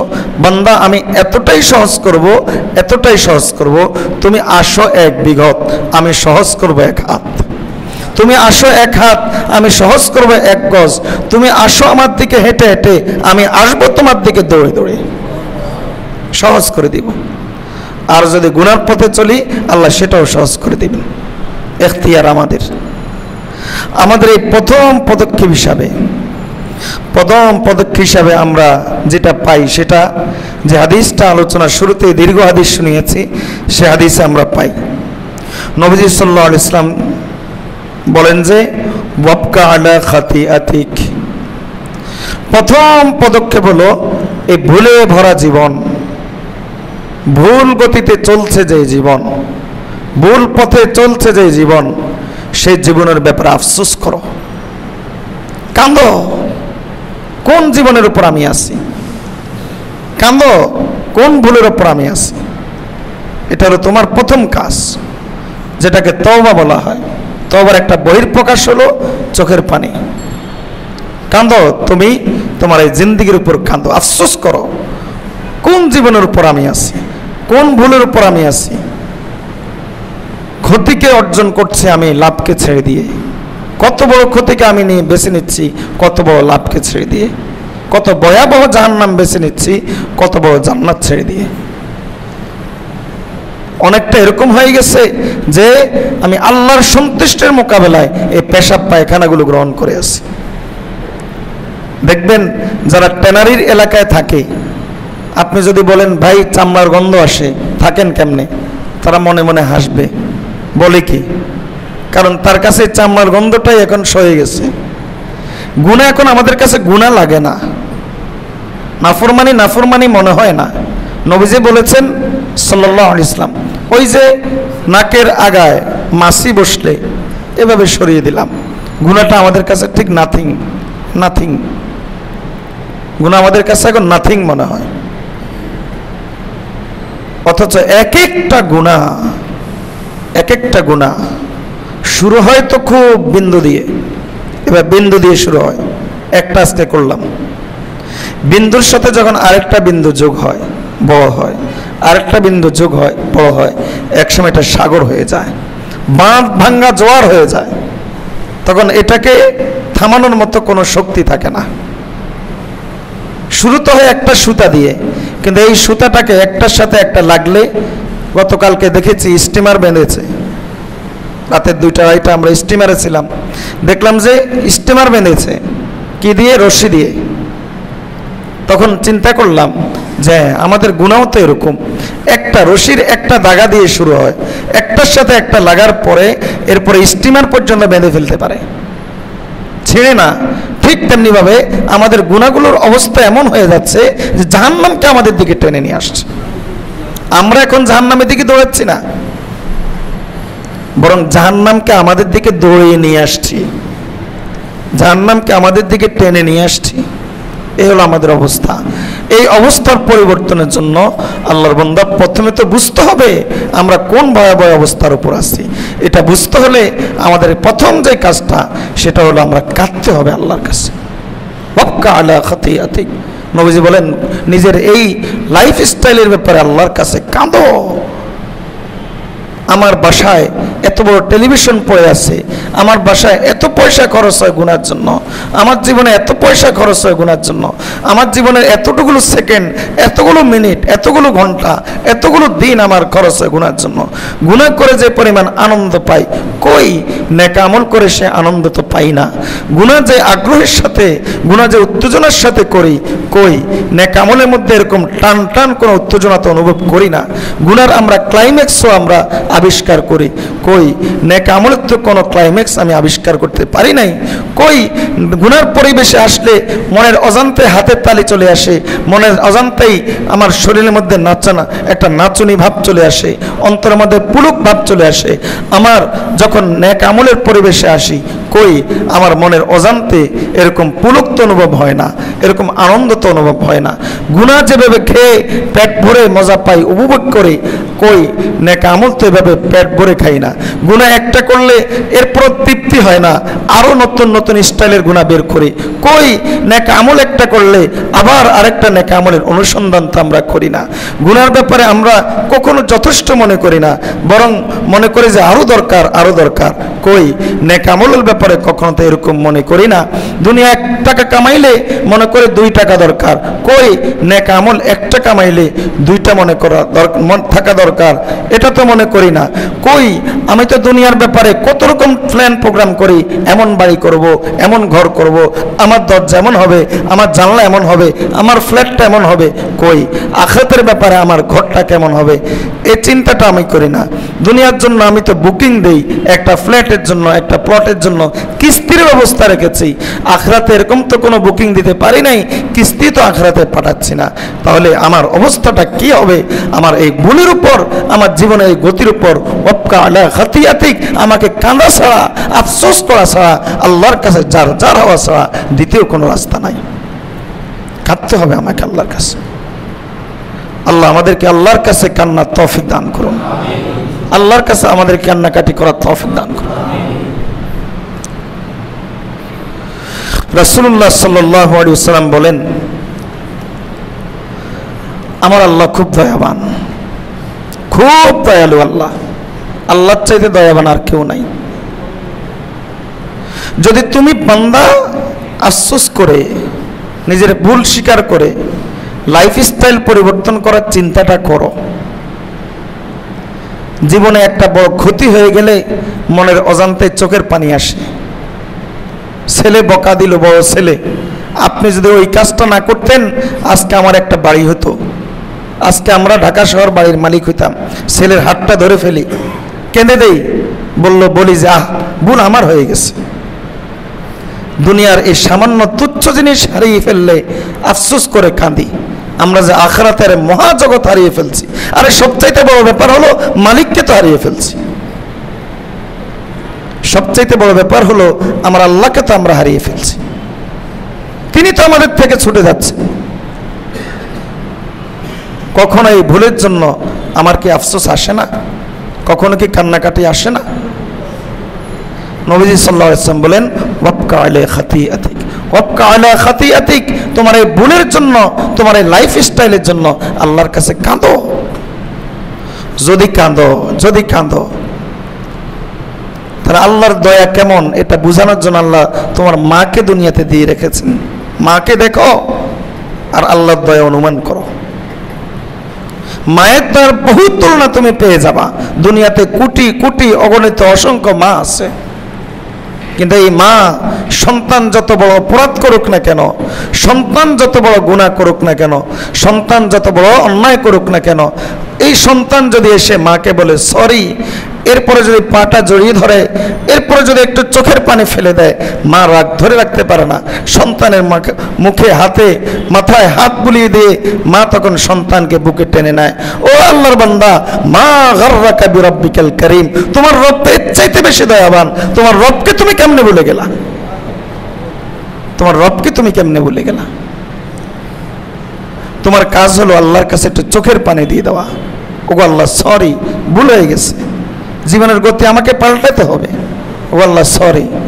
এই কাজটা করে যদি তুমি একটু চোখের পানি দিয়ে দিতে পারো, তাহলে মনে রেখো আল্লাহ তাআলাও কেমন মাফ করবেন। শোনো, নবীজি সাল্লাল্লাহু আলাইহি ওয়াসাল্লাম বলেন, লাং তামাসসানান নার, লাং তামাসসানান আইনানি, লাং তামাসসাহুমান নার।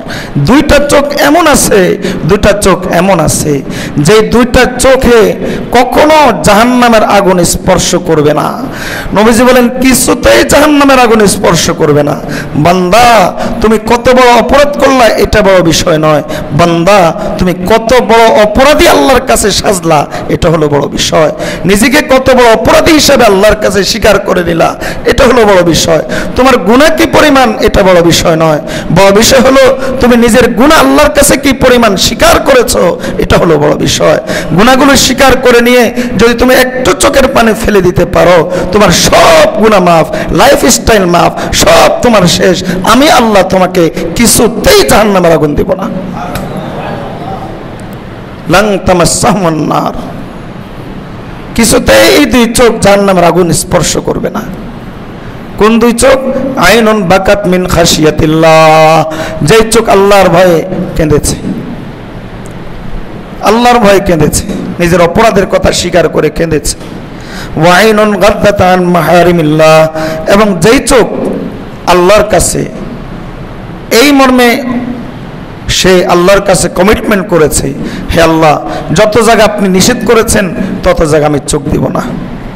নবী সাল্লাল্লাহু আলাইহি ওয়াসাল্লাম বলেন যে তুমি এই তোমার জীবনের এই স্টাইলকে পরিবর্তন করে নিজের গুনার কথা স্বীকার করে নিয়ে যদি একটু চোখের পানি দিয়ে দিতে পারো, দেখো তুমি দিচ্ছ চোখের পানি নিজের অপরাধের কথা স্বীকার করে নিয়ে, তোমাকে আরেকজন বান্দার সন্ধান দিচ্ছি। শোনো, যে বান্দা সে তার সমস্ত জীবনের কেবল স্টাইলে পরিবর্তন করে নাই, জীবনের পদ্ধতি কেবল পরিবর্তন করে নাই, বরং জীবনটাই আমাকে দিয়েছে, তোমাকে সেই বান্দার সন্ধান দিচ্ছি। শোনো, সেই বান্দা তার জীবনটাকে দিতে গিয়ে যে এক ফোঁটা রক্ত ফোঁটায় ফোঁটায় রক্ত ফেলেছে, জমিন সিক্ত হয়েছে, ওই সিক্ত জমিন থেকে আমি ইসলাম কায়েম করেছি, ইসলামের খেলাফত কায়েম করেছি, গোটা দুনিয়াতে ইসলামের ঢঙ্কা বাজিয়েছি। তুমি ইসলামের ঢঙ্কা বাজাইতে পারো নাই, তুমি নিজের অপরাধ স্বীকার করেছো। ওগো আল্লাহ সরি, ভুল হয়ে গেছে, ভুল হয়ে গেছে। তুমি মনে রেখো, আমার ওই মুজাহিদ বান্দা যে নিজের রক্তটাকে জমিনে ফেলে এবার জমিন সিক্ত করেছে, দ্বীনের খেলাফত ইসলাম কায়েম করেছে, ওই রক্ত আমার কাছে যেমন প্রিয়, তুমি একটু সরি বলে আমার কাছে এক ফোঁটা চোখের পানি দিয়ে দাও, ওই চোখের পানিটা আমার কাছে এরকম প্রিয়, ওই চোখের পানিটা আমার কাছে এরকম প্রিয়। নবী সাল্লাল্লাহু আলাইহি ওয়াসাল্লাম বলেন লাইসা শাইউন আহাব্বা ইলাল্লাহি মিন কাতরাতাইন, এই দুই ফোঁটার চাইতে আল্লাহর কাছে অন্য কোন ফোঁটা বেশি প্রিয় নয়। এক ফোঁটা হলো কাতরাতুম মিন দুমুইন ফি খাশিয়াতিল্লাহ ওয়া কাতরাতু দামিন তুহরাকু ফি সাবিলিল্লাহ। এক ফোঁটা চোখের পানি হলো বান্দা যদি সরি বলে আল্লাহকে চোখের পানিটা দেয়, আল্লাহ বলেন এই চোখের পানি আমার কাছে, এই ফোঁটা চোখের পানি আমার কাছে ঠিক সেই পরিমাণে প্রিয় যে পরিমাণ একজন বান্দা কেবল সরি বলে নাই, বরং জীবনটাকে আমাকে দিয়ে দিয়েছে, রক্ত ঝরিয়েছে দিন কায়েমের জন্য। ওই রক্তের ফোঁটাগুলো আমার কাছে যেরকম প্রিয়, বান্দারের চোখের পানি আমার কাছে সমান প্রিয়। আমাদের জীবনের এই গতিটাকে পাল্টাইতে হবে। পাল্টালে মনে রাখবেন দুনিয়ার কোনো দয়াবান আপনার অপরাধগুলো মাফ করতে না পারে। এমনও হইতে পারে যে আপনার অপরাধ এমন যে মা মাফ করে নাই, কিন্তু আল্লাহর কাছে এরকম অপরাধ বলতে কোনো কিছু নাই। আরে শিরিকের মতো অপরাধ তওবা করে ঈমান এনে মাফ চাইলে আল্লাহ মাফ করে দেন, সেখানে আমার কবিরা গুনাহটা কি? সেখানে আমার কবিরা গুনাহ কি?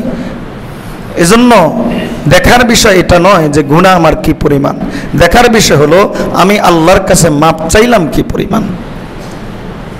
দেখার বিষয় এটা নয় গুনাহ আমার কত বড়, দেখার বিষয় হলো আমি আল্লাহর কাছে নিজেকে কত বড় অপরাধী হিসাবে পেশ করলাম। নবীগণ অপরাধ করেন নাই, কিন্তু নিজেকে জগতের সবচাইতে বড় গুনাহগার হিসেবে আল্লাহর কাছে পেশ করতেন। আর আমরা অপরাধের ভিতরে ডুবে আছি, কিন্তু জগতে নিজেকে সবচাইতে বড় নেক মানুষ হিসাবে মনে করি।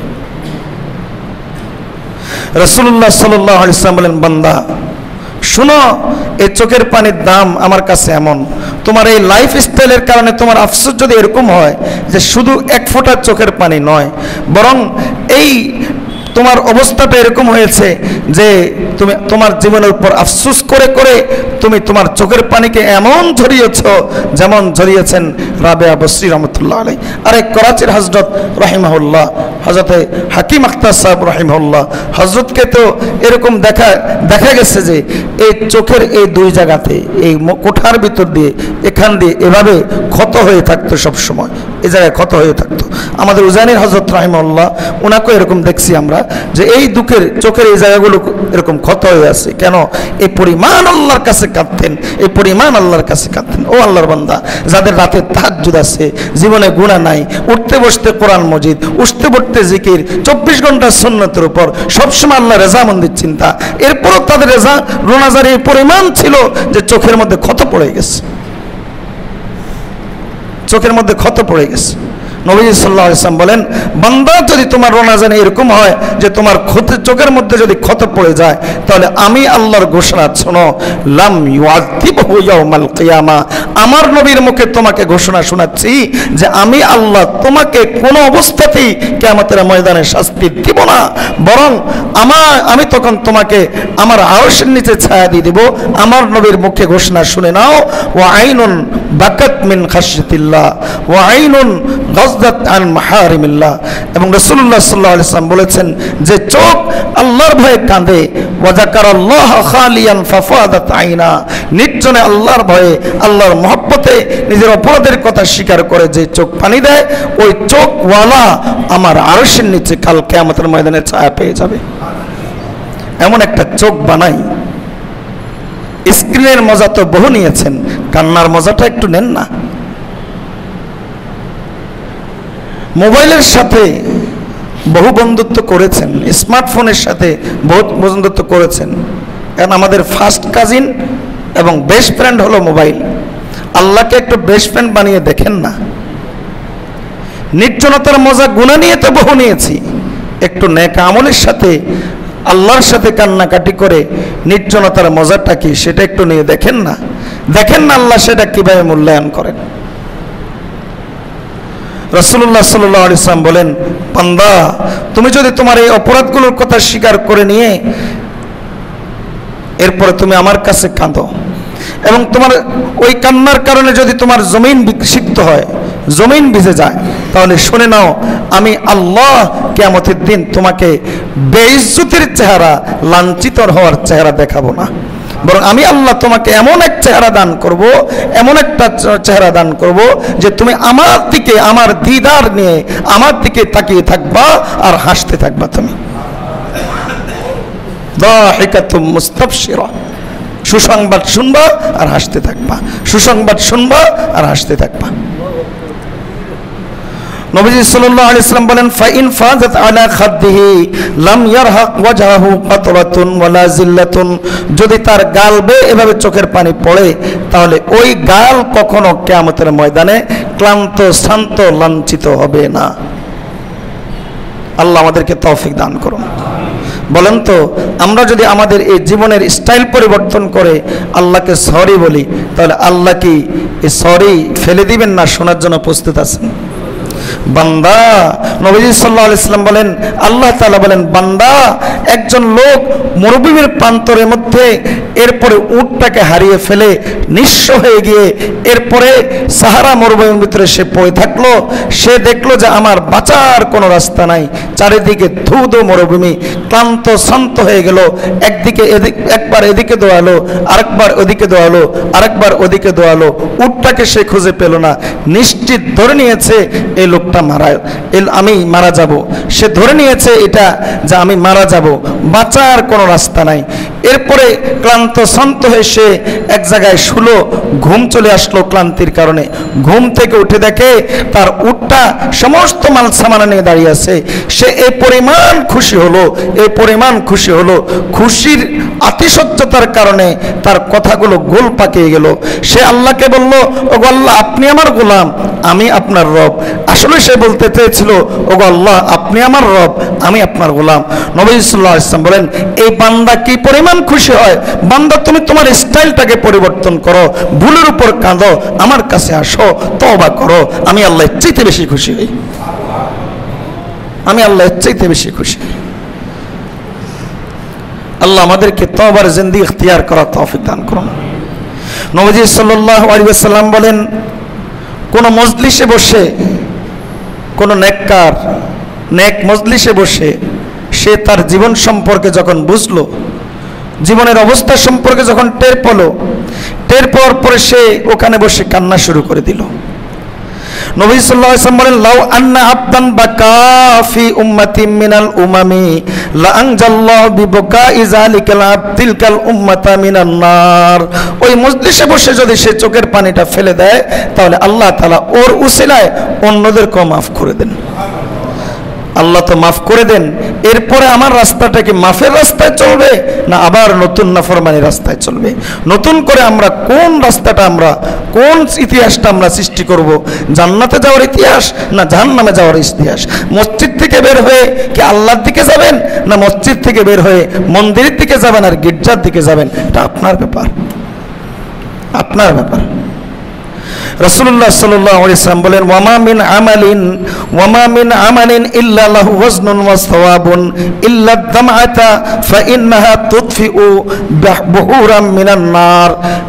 আল্লাহর কাছে চোখের পানি ওজন করার মতো কোনো যন্ত্র আল্লাহ তৈরি করেন নাই। আল্লাহ এই চোখের পানি ওজন করার মতো কোনো যন্ত্র তৈরি করেন নাই, কোনো মিজানের পাল্লা তৈরি করেন নাই।